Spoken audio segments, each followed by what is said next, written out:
আমার রব নবীর উপরে দুরূদ পাঠ করে আমাকে শিক্ষা দিলেন। যখন দেখতে পাইলাম আমার রব ভালোবাসার নিদর্শন হিসাবে আরশের খুঁটির গায়ের মধ্যে মুহাম্মাদের নামটা লিখে লিখলেন, যখন দেখতে পাইলাম আমার রব জান্নাতটাকে সাজাইলেন মুহাম্মদুর রাসূলুল্লাহ দিয়ে, তখন আমি নিজেও রবের গোলাম হয়ে মুহাম্মদের প্রেমে পড়ে গেলাম। চিরে জোরে কোন সুবহানাল্লাহ। জান্নাতের ভিতরে ঢুকলাম, অবাক করে দৃষ্ট। আদম সফিউল্লাহ ডাকতে বলে, উম্মত, এমন নবীর উম্মত তোমরা হয়েছ, এমন নবীর উম্মত তোমরা হয়েছ যেই নবীর উম্মত হওয়ার জন্য পৃথিবীর সমস্ত পয়গম্বরগণ আল্লাহর কাছে দরখাস্ত করেছে, দরখাস্ত করার পরেও তারা নবীর উম্মত হতে পারে নাই রে উম্মত। এমন নবীর উম্মত তোমরা হয়েছ। জান্নাতের ভিতরে যখন আমি প্রবেশ করলাম, জান্নাতের ভিতরে প্রবেশ করার পরে আমি দেখতে পাইলাম জান্নাতের প্রত্যেকটা জানালার মধ্যে মুহাম্মদুর রাসূলুল্লাহ লেখা। জান্নাতের হুরদের স্কন্ধের মধ্যে নূরের অক্ষরে মুহাম্মদুর রাসূলুল্লাহ লেখা। আমি দেখতে পাইলাম জান্নাতি হুরদের প্রত্যেকের চোখের মণির মধ্যে নূরের অক্ষরে মুহাম্মদ লেখা। আরো জোরে বলেন না সুবহানাল্লাহ। আমি দেখতে পাইলাম জান্নাতের মধ্যে একটা গাছ রয়েছে, যেই গাছের প্রত্যেকটা পাতায় পাতায় মুহাম্মদুর রাসূলুল্লাহ লেখা। আল্লাহকে প্রশ্ন করলাম, আল্লাহ পুরো জান্নাতটা তুমি শুধুমাত্র মুহাম্মদ দিয়া সাজাইলা? বলে যে আদম রে, শুধু জান্নাত নয়, শুধু আরশ নয়, আমি আমার কুল কায়নাত মুহাম্মদের প্রেম দিয়া সাজাইছি। আরো জোরে বলেন না আল্লাহু আকবার। ভালো যদি বাসতে হয় নবীকে বাসুন, জীবনে যদি দিতে হয় নবীর প্রেমে দিন। নবী তরানেওয়ালা, নবী বাঁচানেওয়ালা, নবী তরানেওয়ালা, নবী বাঁচানেওয়ালা। مولاي صل وسلم دائما ابدا على حبيبك। আমাদের সুন্নি জামাতে এমন লোক আছে যারা নবীকে দেখে দেখে দাঁড়িয়ে দাঁড়িয়ে সালাম দেয়। আর জোরে বলেন সুবহানাল্লাহ। বলেন নবী দেখা যায় কি যায় না? আর জোরে বলেন আমার নবী আসতে পারে কি পারে না? প্রশ্ন করা হয়েছিল, হুজুর আপনি যে মিলাদ পড়েন, মিলাদে কিয়াম করেন, দলিল কি? বলে যে দলিল তো আমি সব জায়গায় পাই। সুবহানাল্লাহ বলবেন না? সেই দেওবন্দ মাদ্রাসা থেকে 40 জন আলেম আসছিল সুফি ফতেহ আলী ওয়াইসি রহমতুল্লাহ আলাইহির কাছে। প্রশ্ন করলেন যে আপনি যে ইয়া নবী সালাম আলাইকা বলে দাঁড়িয়ে যান, দলিল কোথায়? বলে যে আমি তো দলিল সব জায়গায় পাই। কোন জায়গায় পান? বলে যে সব কিতাবের মধ্যে দলিল আছে। সুবহানাল্লাহ বলবেন না? আরো জোরে বলেন। আমরা দলিল ছাড়া কোনো আকীদা পোষণ করি না। এত আস্তে বললেন ঠিক? মুজাদ্দিদিয়া দরবার শরীফ, জাহাদিয়া দরবার শরীফে আমরা আসছি। আমরা জানি যে আমরা আজকে কার বাড়ির মেহমান, যার একটা হুঙ্কারে বাতিলের কলিজা থরথর করে কাঁপত। কথা বলেন ঠিক কিনা? একটু হুঙ্কারটা দিবেন। আমরা দলিল ছাড়া কোনো আকীদা পোষণ করি না, আমরা দলিল ছাড়া কোনো আমল করি না, আমরা দলিল ছাড়া কোনো কথা বলি না। কথা বলেন ঠিক কিনা? সুতরাং আমাদেরকে বেদাতি বলার কোনো সুযোগ নাই। আমাদের দাঁত 32টা আছে। যদি আমাদের দিকে আঙ্গুল উঁচু করে তাকাও, আমাদের দিকে যদি আঙ্গুল উঁচু করে আমাদেরকে ইশারা করো, মনে রাখবা আমরা এমন কামড় দিতে জানি যেই কামড় দিলেই পরে তোমাদের 14 গোষ্ঠীর সব লুঙ্গি পরম থেকে খুলে যাবে। আমাদেরকে বেদাতি বলো না, আমাদের দাঁত আছে, কামড় মেরে ধরলে পরনের লুঙ্গিও থাকবে না। কথা বলেন ঠিক কিনা? বলে যে হুজুর কোন কিতাবের মধ্যে আছে? বলে যে তোমাদের কাছে যে কিতাব আছে সব কিতাবের মধ্যে কিয়ামের দলিল আছে। সুবহানাল্লাহ বলবেন না? বলে যে হুজুর আমার কাছে তো বুখারী আছে, বুখারী দেখাইতে পারবেন? বলে যে হ্যাঁ নিয়ে আসো। বুখারী নিয়ে আসা হলো। নিয়ে আসার পরে প্রশ্ন করলেন যে হুজুর বুখারীর কোন জায়গায় আছে? কয় যে দিক দিয়ে খুলবা ওদিক দিয়ে আছে। বলে হুজুর তাইলে আমি কি খুলবো? বলে যে হ্যাঁ খুলো। তবে আমার প্রশ্ন হলো, হযরতে সুফি ফতেহ আলী ওয়াইসি রাহমাতুল্লাহ আলাইহি বলেন, আমার প্রশ্ন হলো তুমি যে বুখারী ধরছো তোমার ওযু আসেনি? কয় হুজুর ওযু নাই। ওযু ছাড়া কিয়ামত পর্যন্ত দলিল খুঁজলে দলিল পাওয়া যাবে না। হুজুর বুখারী ধরতে তো ওযু লাগে না, কয় না এটা হলো তাকওয়ার পরিচয়। সুবহানাল্লাহ বলেন। যেটা আমাদের মধ্যে আছে সেটা তাদের মধ্যে নাই। প্রশ্ন করবেন মুফতি সাহেব ফতোয়া দিল যে কোরআন ধরতে ওযু লাগে, এখন তো বলে যে কোরআন পড়তেও ধরতেও ওযু লাগে না। এরা হলো মডারেট ইসলাম চায়, কথা বল না, কি চায়? মডারেট ইসলাম চায়। আর আমরা সুন্নি জামাত সুন্নিয়তের প্রত্যেকটা সৈনিক বলে আমরা মডারেট ইসলাম চাই না, আমরা মদিনার ইসলাম চাই। দুই হাত তুলে বলেন ঠিক কি না? আমরা মডারেট ইসলাম চাই, আমরা মদিনার ইসলাম চাই। যেই ইসলামের মধ্যে তারাবির রাকাত 20 রাকাত নাই, 12 রাকাত মাইনাস করে 8 রাকাত রাখা হয়েছে। যেই ইসলামের মধ্যে ফরজ নামাজ কি বাদ হাত উঠাইয়া মুনাজাত করাকে মাইনাস করা হয়েছে। যেই ইসলামের মধ্যে দাড়ি কেটে কেটে ছোট রেখে এই দাড়ি সুন্নতটাকে জারি রাখা হয়েছে। যেই ইসলামের মধ্যে জানাজার নামাজ কি বাদ দোয়া নাই, এই ইসলাম সুন্নিয়ত চাই না। এই ইসলাম বাংলাদেশে প্রতিষ্ঠিত হোক এটা আমরা চাই না, বরং আমরা চাই যেই ইসলামের মধ্যে রাসূলুল্লাহর সুন্নত আছে, যেই ইসলামের মধ্যে রাসূলের সুন্নতের ইত্তেবা আছে, যেই ইসলামের মধ্যে রাসূলুল্লাহর প্রেম আর ভালোবাসা আছে, আমরা সেই ইসলাম এই জমিনের মধ্যে চাই। কথা বলেন ঠিক কিনা? আর দুই হাত তুলে বলেন আমরা মদিনার ইসলাম চাই কি চাই না?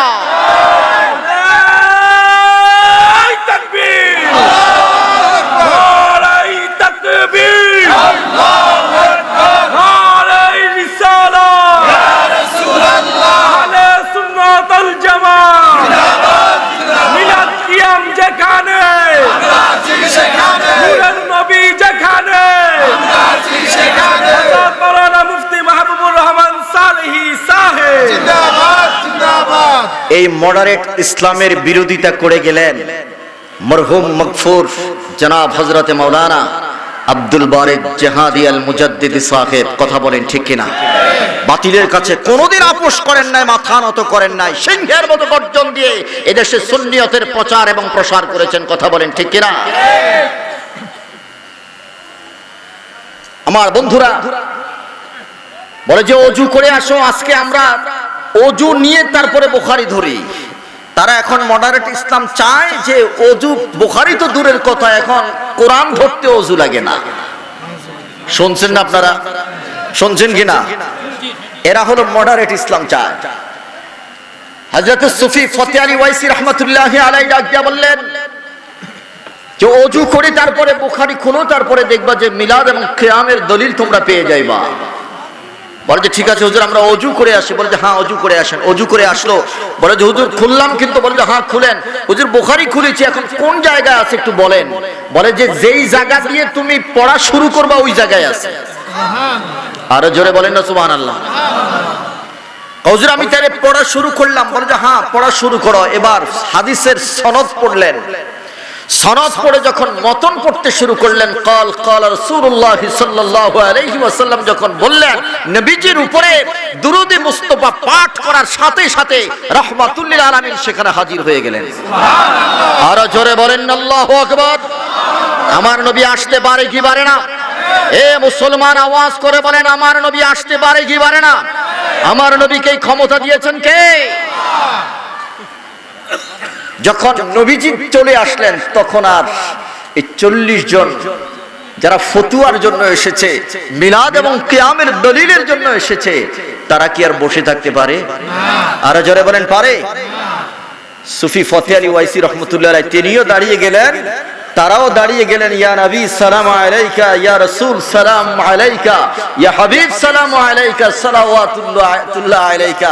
সবাই একসাথে এখন নবীকে দাঁড়ায় সালাম দিচ্ছে। সুবহানাল্লাহ। সুফি ফতে আলী ওয়াইসি ডাক দিয়ে বললেন, দলিল পাইছো কে হুজুর? কিয়ামতের আগে আর দলিল দরকার নাই। আরো জোরে বলেন সুবহানাল্লাহ। সুতরাং আমরা আল্লাহ পেতে চাই, নবীও পেতে চাই।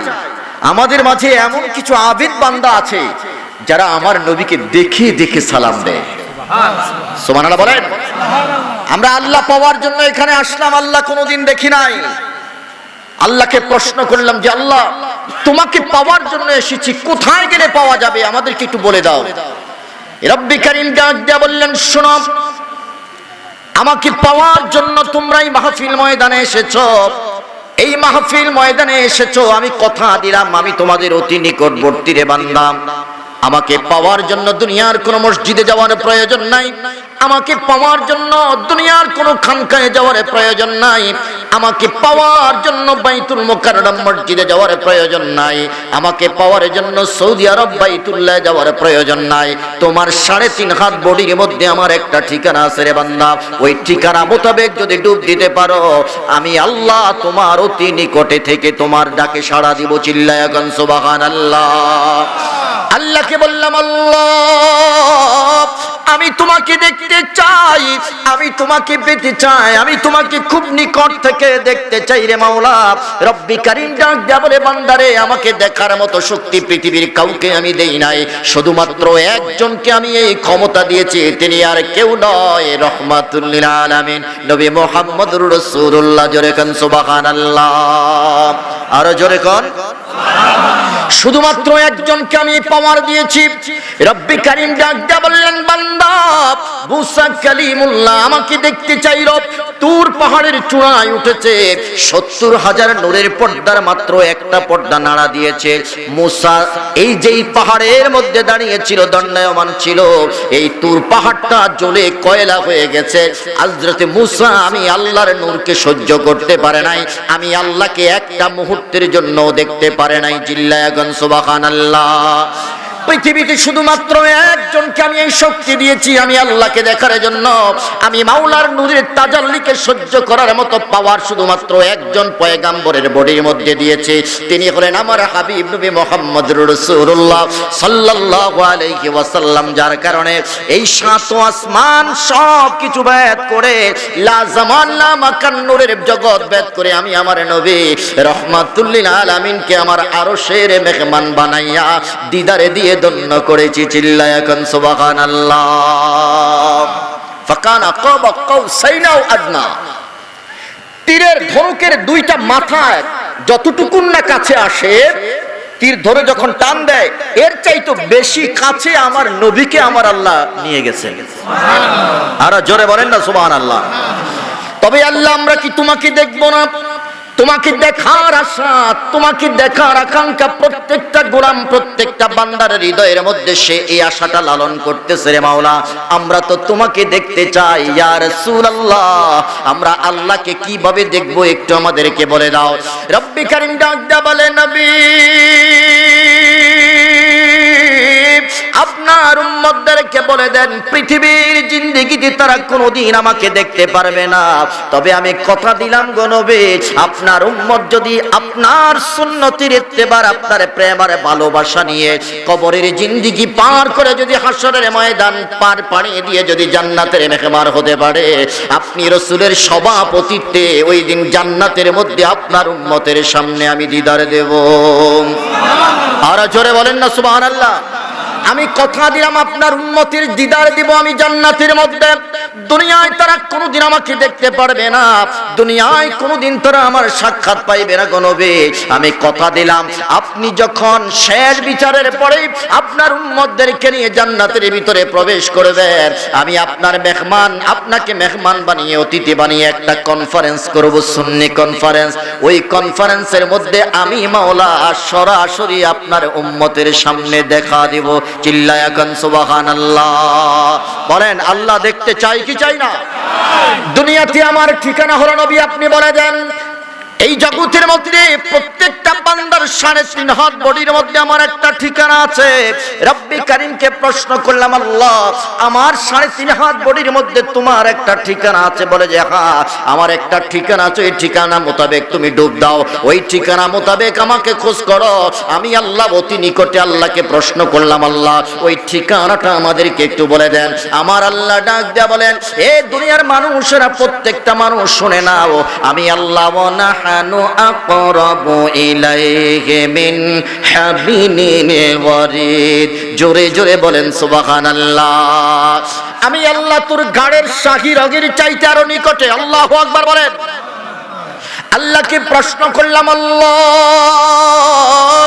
দুনিয়ায় তোমাকে দেখতে পারলাম না, তবে আমাদের হৃদয়ের মধ্যে সান্ত্বনা দিয়েছি তুমি আমার ঘাড়ের সাক্ষী রোগীর চাইতে আরো নিকটের মাওলা। তোমার কাছে এবার আমার প্রশ্ন, তুমি আমাদের সাথে দুনিয়ায় দেখা দিবা না মানলাম, কিন্তু তোমার নবী কি আমাদের সাথে দুনিয়াতে দেখা দেবে না? আমরা তো নবীকে পাওয়ার জন্য মাহফিল ময়দানে হাজির হয়েছি, কথা বলেন ঠিক না? জবাব দাও, তোমার নবী কি আমাদের সাথে দিদারে দিবে না? তোমার নবী কি আমাদের সাথে দেখা দিবে না? আমরা তো নবী দেখতে চাই, আল্লাহ দেখি নাই, নবীও দেখি নাই। দুইটা গায়েবের উপরে বিশ্বাস করে আমরা ঈমান এনেছি, শুধু ঈমান আনি নাই, আমরা আমাদের নবীর জন্য জীবন কোরবান দিতে আমরা প্রস্তুত থাকি, কথা বলেন ঠিক না? আল্লাহ তোমার নবীকে দেখতে চাই, তোমার নবীকে আমরা পাইতে চাই। কিভাবে পাবো? আমার আল্লাহ ডাক দেয়া বলে, নবী আপনি বলে দেন। সাহাবায়ে কেরাম প্রশ্ন করলেন, নবী গো আপনার দরবারে প্রশ্ন, কিয়ামতের আগ পর্যন্ত আপনার কোটি কোটি উম্মত পৃথিবীতে আগমন করবে, আমরা তো দেখি আপনাকে সাহাবীর মর্যাদা লাভ করেছি গো নবী। ইয়া রাসূলুল্লাহ, কিয়ামতের আগে বাংলাদেশের লাকসামের মানুষগুলো আপনাকে দেখতে চাইবে, কিভাবে আপনাকে পাইবে, কিভাবে আপনাকে দেখবে একটু বলে দেন। আমার নবী ডাক দেয়া বলে, সাহাবীরা শুনে নাও, আমি নবী তো দূরে নয়, আল্লাহর ঠিকানা মোতাবেক আল্লাহ যেখানে ঠিকানা দিয়েছেন ওই 3.5 হাত বডির মধ্যে আমারও একটা ঠিকানা আছে, ওই ঠিকানা মোতাবেক যদি ডুব দিতে পারো রে উম্মত, আমি রাসূল তোমার অতি নিকটে। জিল্লায়া কন্না সুবহানাল্লাহ। বলেন নবী দূরে না কাছে? আরো জোরে বলেন, দূরে না কাছে? এবার নবীকে বললাম, নবী জবাব দাও, দলিল দাও, আপনি আমাদের নিকটে, আপনার দলিলটা আমাদেরকে বুঝিয়ে দেন। আমরা দলিল দিলেও আমাদেরকে বিদাতি বলে, আমরা দলিল দিলেও আমাদেরকে জিলাফি করো বলে। ইয়া রাসূলুল্লাহ, আপনার জবান থেকে আমরা শুনতে চাই, দলিলটা একটু দিয়ে দেন। আমার নবী ডাক দেয়া বলে, আমি দলিল দিলেও তারা বেদাতি বলবে, তোমরা আল্লাহর জবান থেকে দলিলটা নাও। চিৎকার করে কন্যা সুবহানাল্লাহ। বলেন দলিল দিবেন কে? আর জোরে বলেন কে? এত বছর পরে আইসা কয় এখন আমরা মিলাদুন নবীর দলিল পাইছি, কথা কয় না? জোরে বলেন। স্বাধীনতার 53 বছর পার হয়ে গেছে, এখন কয় আমরা মিলাদুন নবী পাইছি, এখন তারাও মিলাদুন নবী মাহফিল করে, ওরে কথা কয় না? জোরে বলেন ঠিক কিনা? তারাও এখন মিলাদুন নবী পালন করে। তো এত বছর আমি করে জিলাফি করে কইছো কা? আমার অন্তর জোড়ে মদিনায় আছে রে, আমার অন্তর জোড়ে মদিনায় আছে রে, মদিনা মদিনা বলে জিকির করে রে। বলেন সোনার মদিনা বহু দূরে, সোনার মদিনা বহু দূরে, কিন্তু মদিনা বলা আমার অন্তরে, কিন্তু মদিনা বলা আমার অন্তরে। জোরে জোরে বলেন মারহাবা। আমার নবী ডাক দেয়া বলে, উম্মত আল্লাহ যেখানে আমি রাসূল সেখানে, আমার আল্লাহ যেখানে, আমার মাওলায় পাকের জিকির যেখানে, সেখানেও আমার নবীর জিকির আছে। আমার মাওলায় পাকের ফিকির যেখানে, সেখানে আমার নবীর ফিকির আছে। আমার আল্লাহ ডাক দেয়া বলে, আমার কাছ থেকে আমার বন্ধুকে কোনোদিন কেউ জুদা করতে পারবে না। জোরে জোরে বলেন সুবহানাল্লাহ। বলেন আজানের মধ্যে আল্লাহর সাথে নবী আছে না নাই? ইকামতের মধ্যে আল্লাহর সাথে নবী আছে না নাই? আমাদের জন্মের মধ্যে আজান ইকামতে আল্লাহর সাথে নবী আছে না নাই? আমাদের মৃত্যুর সময় কবরের মধ্যে আল্লাহর সাথে নবী আছে না নাই? এর দুনিয়ার মুসলমান বলেন নামাজের মধ্যে আমার নবীর দুরুদ ও সালাম আছে না নাই? আল্লাহ শিক্ষা দিলেন, বান্দা নামাজ পড়বা আমার জন্য, রুকু করবা আমার জন্য, কিয়াম করবা আমার জন্য, সিজদা করবা আমার জন্য, তাশাহুদ পড়বা আমার জন্য, পুরা প্যাকেজটা আমার জন্য। তবে খবরদার ওই প্যাকেজের মধ্যে যদি আমার নবীর দুরুদ ও সালাম না থাকে রে বান্দা, আমি আল্লাহ তোর ওই নামাজ নামক প্যাকেজটা কবুল করব না। আর জোরে বলেন না সুবহানাল্লাহ। আমার নবীকে সবচাইতে বেশি ভালোবাসেন কে? আপনি আর আমি কতটুকুন ভালোবাসি মিয়া? আল্লাহ কয় জাআলাল্লাহু, নবীজি বলেন জাআলাল্লাহুর রাহমাতা মিআতা জুজইন, আল্লাহ তার ভালোবাসাটাকে, প্রেমটাকে 100 ভাগে ভাগ করছেন। আমসাকা ইনদাহু 99 জুজআ, 99 ভাগ ভালোবাসা আল্লাহ নিজের কাছে রেখে দিয়েছেন, আর 1 ভাগ ভালোবাসাকে টুকরা টুকরা করে পৃথিবীর সব জীব জানোয়ারের মধ্যে বন্টন করে দিয়েছেন। আমি পাইছি অল্প একটু, আপনিও পাইছেন অল্প একটু। 1 ভাগ ভালোবাসা থেকে বিন্দু পরিমাণ আমিও পাইছি, আপনিও পাইছেন, পিপিলিকাও পাইছে, মাথার উকুন পাইছে, পশু পাখি পাইছে, মৎস্যরাজি পাইছে, সবাই 1 ভাগ ভালোবাসা থেকে বিন্দু বিন্দু পরিমাণ ভালোবাসা পাইয়া আমরা আজকে ভালোবাসার জন্য জীবন দিয়ে দিই। কথা বলেন, কথা বলেন। সন্তান মায়ের জন্য জীবন দিয়ে দেয়, মা সন্তানের জন্য জীবন দিয়ে দেয়, স্বামী স্ত্রীর জন্য জীবন দিয়ে দেয়, স্ত্রী স্বামীর জন্য জীবন দিয়ে দেয়। 1 ভাগ ভালোবাসার বিন্দু পরিমাণ ভালোবাসার পাওয়ার যদি এতটুকু হয় রে বান্দা, যেই রবের কাছে 99 ভাগ ভালোবাসাটা বিদ্যমান রয়েছে, ওই রবের ভালোবাসার পাওয়ারটা না জানি কত বেশি। জোরে কন্যা সুবহানাল্লাহ। এই 99 ভাগ ভালোবাসা উজাড় করে দিয়ে আমার নবীর প্রেমে পড়ে আমার আল্লাহ ঘোষণা দিয়ে দিলেন, বান্দা ইন্নাল্লাহা ওয়া মালাইকাতাহু ইউসাল্লুনা আলান নবী, আমি 99 ভাগ ভালোবাসা উজাড় করে দিয়ে আমি একা নই, আমার সমস্ত ফেরেশতাদেরকে লইয়া, কোটি কোটি ফেরেশতা লইয়া আমার নবীর জিকিরে মশগুল হয়ে গিয়েছি। কিয়ামত পর্যন্ত এই জিকির চলবে। ঈমানদারেরা তোমরাও আমাদের সাথে নবীর জিকিরে মশগুল হয়ে যাও। আরো জোরে বলেন না সুবহানাল্লাহ। সুন্নি মুসলমান আওয়াজ করে বলবেন, আমার রব, আমার মালিক যদি আমার নবীর প্রেমে পড়তে পারে, আমার নবীর ভালোবাসায় মগ্ন থাকতে পারে, আমার নবীর জিকির আর ফিকির করতে পারে, আমরা রবের গোলাম হয়ে ওই নবীর জিকির আর ফিকির আমরা চাই কি চাই না? 2 হাত তুলে বলেন, ওই নবীর ভালোবাসা চাই কি চাই না? আমার রব যার পাগল আমরাও জোরে বলেন, আমার রব যেই দিকে আমরাও সেই দিকে। আপনারা অবাক হয়ে যাবেন। আদম সফিউল্লাহ ডাকতে বলে, শুনো, আমার ভিতরে যখন রূহটা দিল, কষ্ট হচ্ছে আপনাদের? আমার ভিতরে যখন রূহটা দিল, রূহটা দেওয়ার পরে আমি চক্ষুদয় খুললাম, চক্ষুদয় খোলার পরে ফারাফাআতু রাসি, আমি আমার মাথা উঠালাম, মাথা উঠানোর পরে দেখতে পাইলাম ফারাআইতু আলা কাওয়াইমিল আরশ মাকতুবান লা ইলাহা ইল্লাল্লাহু মুহাম্মাদুর রাসূলুল্লাহ। চিৎকার করে কোন সুবহানাল্লাহ। আল্লাহকে প্রশ্ন করলাম, আল্লাহ উনি কে? পৃথিবীতে আমাকেই তো আপনি সর্বপ্রথম বানাইছেন, সর্বপ্রথম মানুষ হিসাবে আমি সৃষ্টি, যদিও আমার নবীর নূরকে আল্লাহ সবার আগে সৃষ্টি করছেন। সুবহানাল্লাহ বলেন। মানুষ হিসাবে আল্লাহ আমাকে আপনি সর্বপ্রথম আকৃতি দিয়েছেন, আল্লাহ উনি কে? মুহাম্মাদুর রাসূলুল্লাহকে। আমার আল্লাহ ডাক দেয়া বলে, আদম, এই মুহাম্মাদুর রাসূলুল্লাহর প্রেমে যদি আমি না পড়তাম, লাউলা মুহাম্মাদ মা খালাকতুকা, এই মুহাম্মাদের প্রেমে আমি না পড়লে তোরে বানাইতাম না। সুবহানাল্লাহ। আরো জোরে বলেন সুবহানাল্লাহ। মুহাম্মাদের ভালোবাসায় যদি আমি না পড়তাম, তোরে বানাইতাম না। আমার যে আরশ, আরশের খুঁটির গুটিগুলো দেখতে পাচ্ছিস, এর আদমে আরশের খুঁটিগুলো আমি তৈরি করতাম না, আদমের খুঁটি আরশ আমি বানাইতাম না।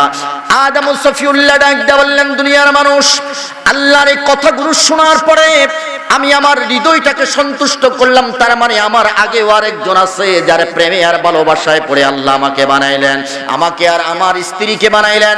স্ত্রীকে আমি আমার বাম পাশে দেখার পরে ডাক দিয়া বললাম, মাওলা উনি কে? বলে যে উনি হলো তোমার জন্য বানাইলাম তোমার স্ত্রী। আদম সফিউল্লাহ এবার হাত বাড়াইলেন, বিবিরে তুই আমার কাছে আয়। জিবরাইল আমিন ডাক দিয়া বললে, কিফ ইয়া আদম, থামো, হাত বাড়ানো যাবে না। বলে যে কেন?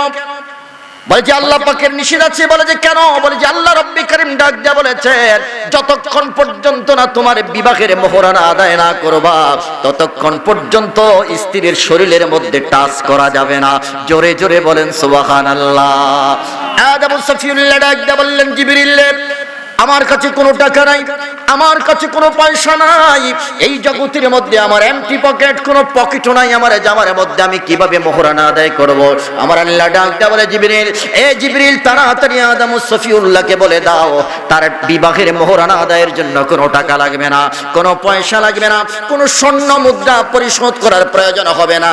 আমার নবী মুস্তাফার উপরে 20 বার দুরূদ পাঠ করতে বড়, 20 বার দুরূদ পাঠ করলে পরে আদমের বিয়ের মোহরানা আদায় হয়ে যাবে।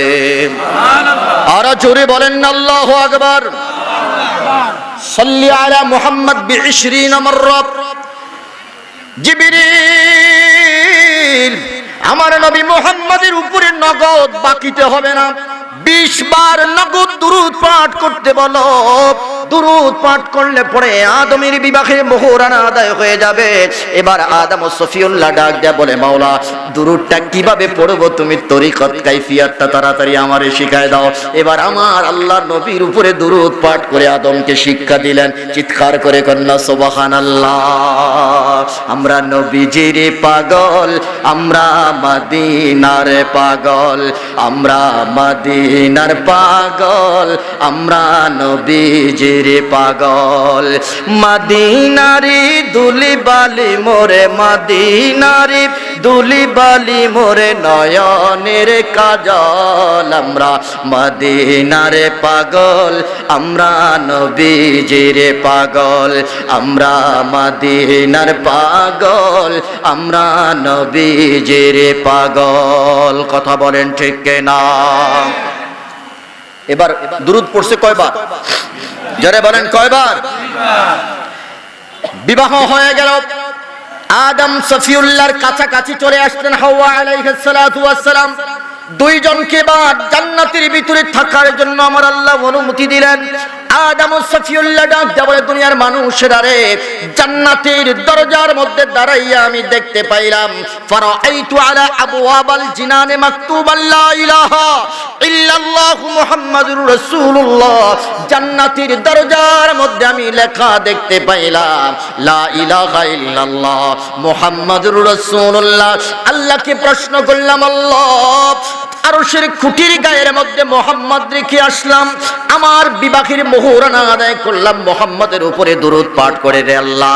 এখন জানতে চাই, এই জান্নাতের দরজার মধ্যে মোহাম্মদুর রাসূলুল্লাহ নামটা লেখা, উনি কোন মোহাম্মদ? বলে যে আদম রে, উনি হলো সেই মোহাম্মদ যেই মোহাম্মদের উপরে দুরূদ পাঠ করেছ, যেই মোহাম্মদের নামটা আরশের খুঁটির গায়ের মধ্যে লেখা দেখতে পেয়েছো। চিল্লায়া কোন সুবহানাল্লাহ। এই মোহাম্মদ একই মোহাম্মদ। আল্লাহু আকবার বলেন। কেন মোহাম্মদের পাগল হব না মিয়া? মোহাম্মদের পাগল কে? এ জোরে বলেন না, মোহাম্মদের পাগল কে? তাহলে আমরা তো রবির গোলাম, আমরা তো আরো আগে পাগল হওয়ার কথা। আমাদেরকে বিদাতি বলো না, আমাদেরকে গরম সুন্নি বলবা না। না, গরম সুন্নি বলা ঠিক আছে, কথা কন না। গরম সুন্নি বলাটা কি আছে? যথার্থ, কারণ সুন্নতের ব্যাপারে কোনো নরম নাই। বলেন, সুন্নতের ব্যাপারে কি গরম? আমগরে সুন্নি কইলে আমরা খুশি, কথা কয় না। বলেন, আমগরে সুন্নি কইলে আমরা কি? হেরা কিন্তু হেগর ওয়াহাবি কইলে খুশি হয় না, রাগ হয়ে যায়। তার মানে তোমরা যেটা বলো আমরা খুশি, কথা বলেন ঠিক কিনা?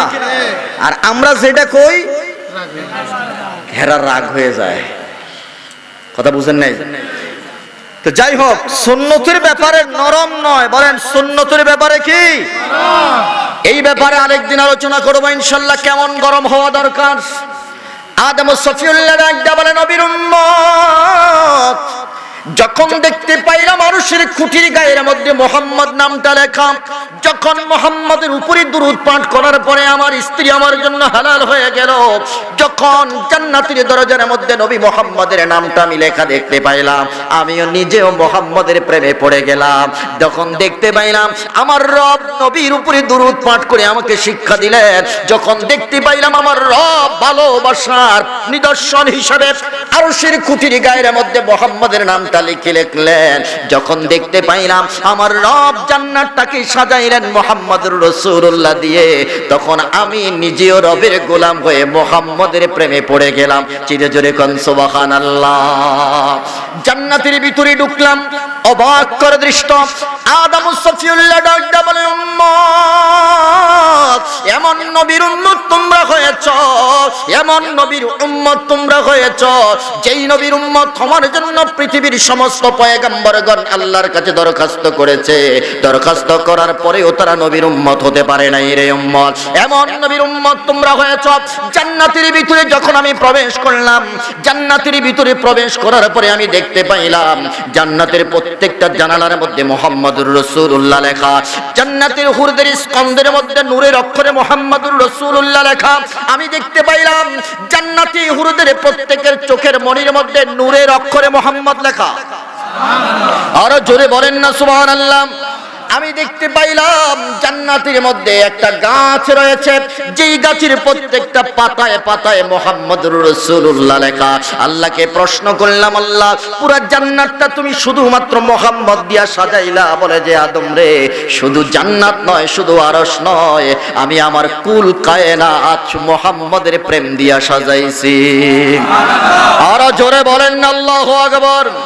ভালো যদি বাসতে হয় নবীকে বাসন, প্রেম যদি করতে হয় নবীর প্রেতে করুন। বলেন, ভালো যদি বাসতে হয় নবীকে বাসন, জীবনে যদি দিতে হয় নবীর প্রেমে দিন।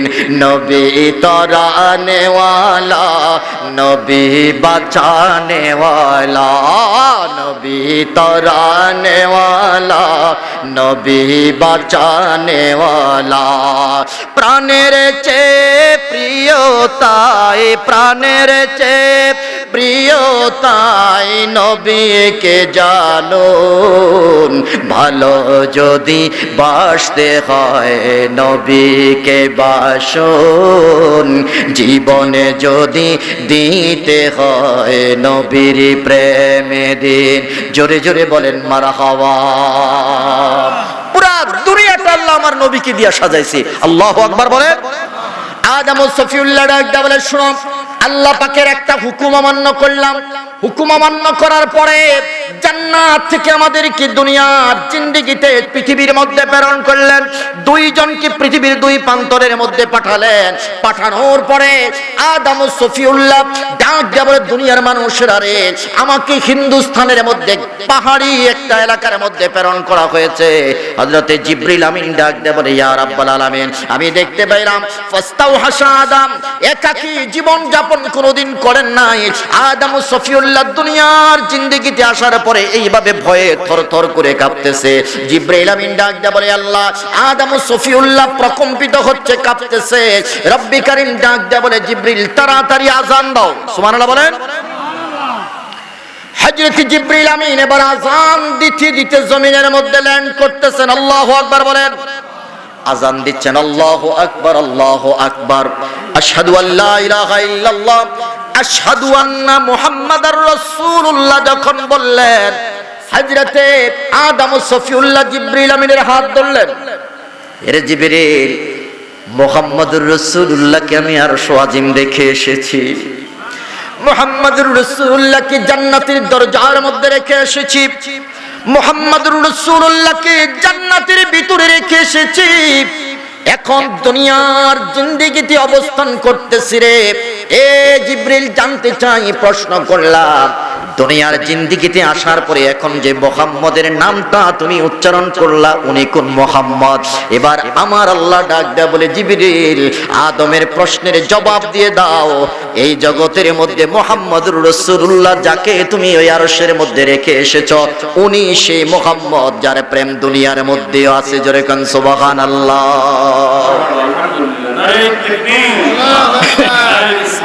ইয়া রাসূলুল্লাহ।